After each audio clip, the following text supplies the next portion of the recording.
Assalamualaikum warahmatullahi wabarakatuh. Perkenalkan, nama saya Talta Nabila. Di video kali ini saya akan menjelaskan tentang model strategi pembelajaran penjas.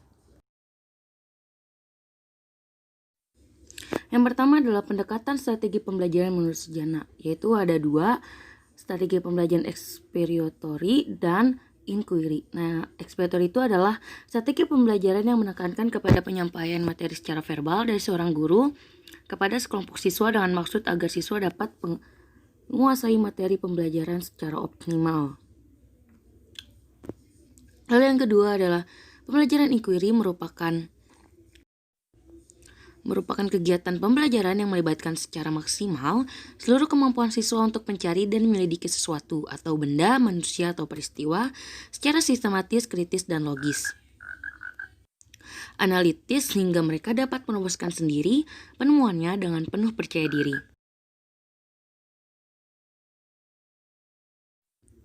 Lalu selanjutnya adalah komponen model pembelajaran menurut Bruce dan Marshall tahun 1980 dalam bukunya Model of Teaching. Itu ada 6. Yang pertama adalah sintak, yakni tahap-tahap kegiatan yang dilakukan dalam pembelajaran menurut model tertentu. Yang kedua ada sistem sosial, yakni sesuatu atau suasana dan norma yang berlaku dalam model tersebut. Lalu yang ketiga adalah prinsip reaksi, yakni pola kegiatan yang menggambarkan bagaimana guru seharusnya melihat dan memperlakukan para peserta didik, termasuk bagaimana seharusnya memberi respon kepada peserta didik. Lalu yang keempat, sistem pendukung, yakni segala sarana, bahan, dan alat yang diperlukan untuk melaksanakan suatu model pembelajaran tertentu. Lalu yang kelima, dampak instruksional, yakni hasil belajar yang dicapai langsung dengan cara mengarahkan para peserta didik pada tujuan yang diharapkan.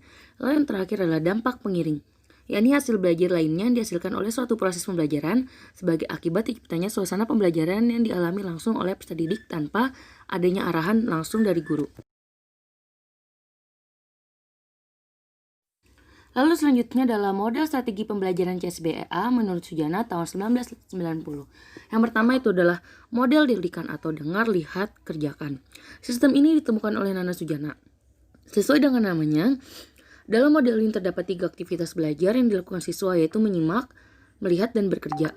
Model ini termasuk dalam kategori 1 atau rendah. Dikatakan demikian karena model ini sederhana dan mudah untuk dilakukan.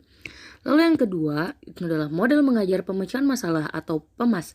Model ini termasuk dalam kategori kedua, yaitu sedang, karena membutuhkan aktivitas belajar siswa yang cukup tinggi. Sesuai dengan namanya, model ini menitik beratkan aktivitas belajar siswa dalam memecahkan masalah, baik individual maupun kelompok. Aktivitas siswa dimulai dengan mengidentifikasi masalah, kemudian mencari alternatif pemecahan masalah, lalu menilai setiap alternatif pemecahan masalah, dan menyimpulkan alternatif yang paling tepat sebagai jawaban dari permasalahan tersebut. Lalu selanjutnya adalah model mengajar induktif. Model ini dikembangkan berdasarkan cara berpikir induktif, yakni menarik kesimpulan dari fakta khusus menjadi hal yang khusus.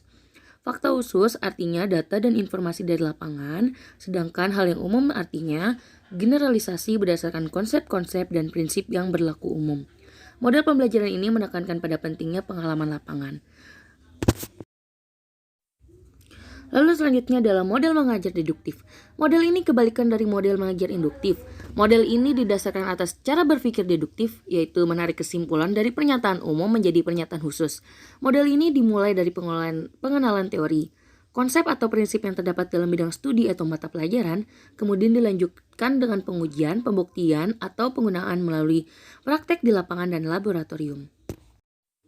Lalu selanjutnya yang terakhir adalah model mengajar induktif dan deduktif. Model ini menggabungkan antara model mengajar induktif dengan deduktif dalam suatu proses pembelajaran. Pada tahap pertama dilakukan pendekatan deduktif yang menekankan kajian konsep dan prinsip bahan pengajaran secara teoritis berdasarkan prinsip-prinsip pengetahuan ilmiah. Lalu dilanjutkan pendekatan induktif yang menekankan kajian bukti-bukti empiris dari konsep dan prinsip bahan pengajaran. Melalui dua pendekatan tersebut, siswa memahami prinsip-prinsip suatu ilmu serta pembuktian kebenaran prinsip tersebut secara faktual. Dengan kata lain, teori didukung oleh fakta. Lalu selanjutnya adalah model strategi pembelajaran menurut Bruce dan Marshall pada tahun 1980. Yaitu dibagi menjadi 4. Yang pertama ada the information processing source atau model pemrosesan informasi. Model pemrosesan informasi ditekankan pada pengambilan, penguasaan, dan pemrosesan informasi. Model ini lebih memfokuskan pada fungsi kognitif peserta didik. Model ini didasari oleh teori belajar kognitif dan berorientasi kepada kemampuan peserta didik memproses informasi yang dapat meningkatkan kemampuannya.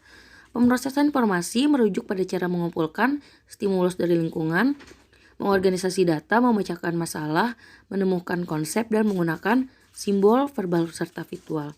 Lalu yang kedua adalah the personal source atau model personal.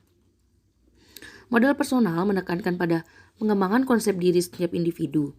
Hal ini meliputi pengembangan proses individu dan membangun serta mengorganisasikan dirinya sendiri.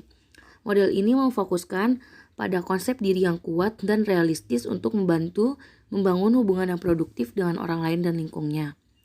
Model personal bertitik tolak dari teori humanistik, yaitu berorientasi pada perkembangan individu. Perhatian utamanya pada emosional peserta didik dalam mengembangkan hubungan yang produktif dengan lingkungannya. Lalu yang selanjutnya adalah the social interaction source atau model interaksi sosial.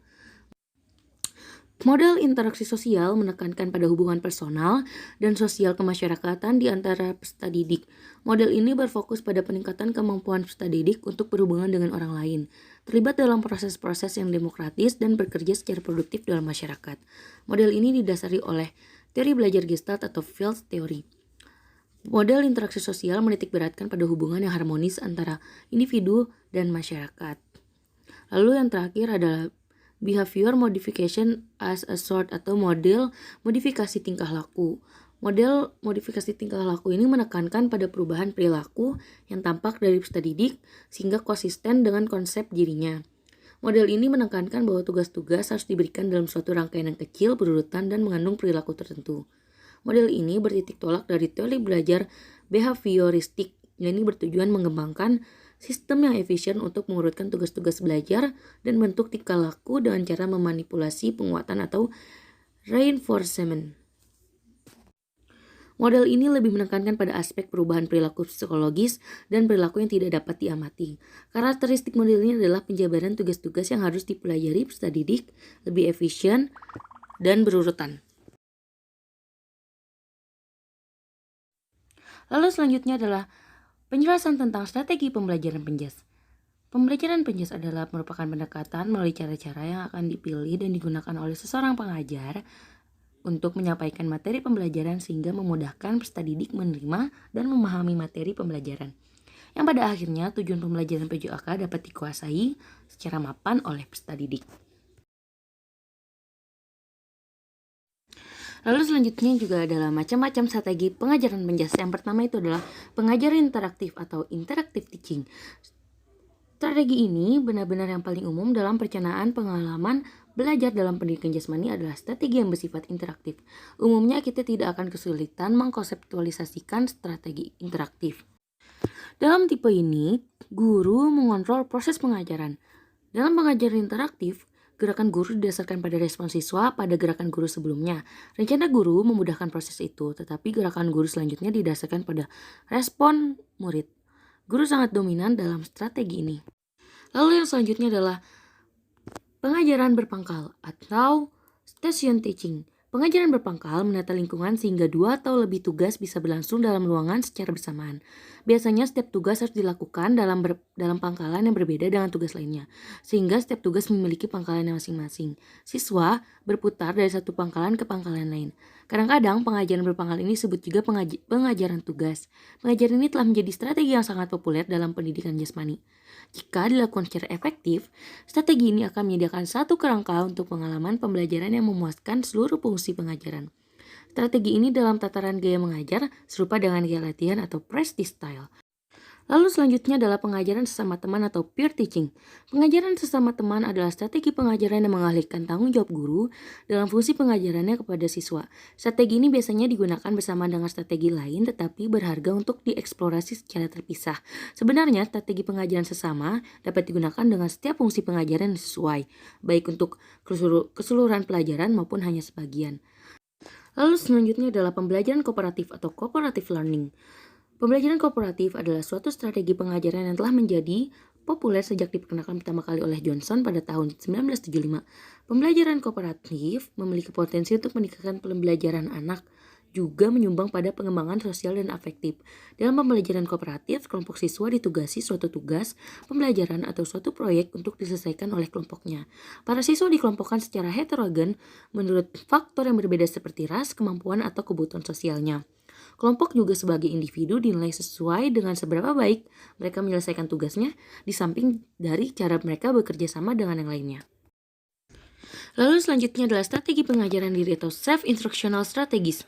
Dalam arti sederhana, strategi pengajaran diri melibatkan program yang ditetapkan sebelumnya untuk pembelajaran yang boleh melibatkan guru dalam peranan tutorial atau pengaturan, tetapi pada dasarnya mengurangi fungsi pengajaran guru yang lebih tradisional selama prosesnya. Strategi pengajaran sendiri menyandarkan diri sepenuhnya pada materi tertulis, media, dan prosedur evaluasi yang ditetapkan sebelumnya. Strategi ini dapat dipakai untuk memenuhi satu atau lebih, terkadang seluruhnya fungsi pengajaran. Di samping dapat digunakan untuk satu pelajaran tunggal atau sebagian dari pelajaran, strategi pengajaran sendiri dapat dirancang untuk seluruh satuan pelajaran dalam satu semester. Siswa dapat belajar baik dalam batasan kelas maupun mandiri dari periode kelas yang terstruktur. Materi yang mencakup tahapan tugas, petunjuk untuk melakukan tugas, rekomendasi latihan, dan alat penilaian disediakan oleh guru. Lalu selanjutnya adalah strategi kognitif. Strategi kognitif adalah nama yang diberikan pada sekelompok strategi pengajaran dirancang untuk melibatkan siswa secara kognitif dalam isi pelajaran melalui penyajian tugas. Guru menggunakan strategi kognitif karena strategi ini mendukung salah satu atau beberapa dari hal berikut ini. Yang pertama adalah proses pengajaran sama pentingnya dengan apa yang dipelajari. Siswa diperkirakan akan terlibat dengan isi pelajaran pada tingkat yang lebih tinggi jika peranan mereka dalam proses pelajaran diperluas.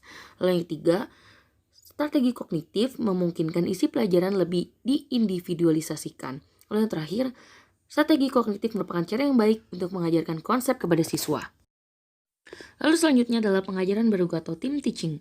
Pengajaran bergu adalah strategi pengajaran yang melibatkan lebih dari satu orang guru yang bertanggung jawab untuk menyajikan pelajaran kepada sekelompok siswa. Ketika pelajaran bertindikan jasmani bersifat edukasional atau melibatkan siswa putra dan putri, banyak pendidik melihat bahwa team teaching berbagai cara untuk memenuhi kebutuhan baik putra maupun putri yang terkelompok secara heterogen dan mendapat guru dan pria wanita di saat bersamaan.